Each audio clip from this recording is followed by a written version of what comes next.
દાહોદ જિલ્લાના લીમખેડા તાલુકાના ગ્રામ્ય વિસ્તારમાં આદિવાસી સમાજના યુવાનોએ ભેગા થઈ રાજ્ય સરકારના શિક્ષણ મંત્રી ડૉક્ટર કુબેર ડિંડોરના પૂતળાનું દહન કરી ભીલ પ્રદેશની માંગનો વિરોધ કરવા બદલ સખત વિરોધ નોંધાવ્યો છે. મંત્રી કુબેર ડિંડોરે આદિવાસી સમાજની અલગ ભીલ પ્રદેશની માંગને અલગતાવાદ ગણાવીને ટીકા કરી હતી, જેના જવાબમાં આદિવાસી સમાજના યુવાનોએ ગ્રામ્ય વિસ્તારમાં મંત્રી કુબેર ડિંડોરના પૂતળાનું દહન કર્યું. જોહાર, જય આદિવાસી, જય ભીલ પ્રદેશ.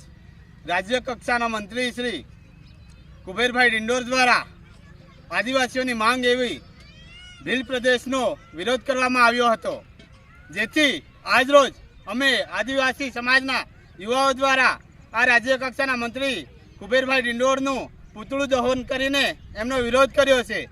સાથીઓ, અહીંના સ્થાનિક ધારાસભ્યો તેમજ સ્થાનિક દાહોદના સાંસદ શ્રી આ ભીલ પ્રદેશને સપોર્ટ કરતા હોય અને ભીલ પ્રદેશના લખાણવાળું સ્ટેચ્યુ ઊભું કરતા હોય અને આ રાજ્ય કક્ષાના મંત્રી ભીલ પ્રદેશનો વિરોધ કરતા હોય, જેથી અમે ફરીથી કહીએ છીએ કે આ કુબેરભાઈ ડિંડોરનો આદિવાસી સમાજ વિરોધ કરીએ છીએ અને ભીલ પ્રદેશ એ આદિવાસીઓના હક અધિકારની લડાઈ છે, આદિવાસીઓના વિકાસની લડાઈ છે. ભીલ પ્રદેશ આદિવાસીઓ લઈને રહેશે અને એના માટે હંમેશા સતત લડતા રહેશે. જોહાર, જય આદિવાસી, જય ભીલ પ્રદેશ.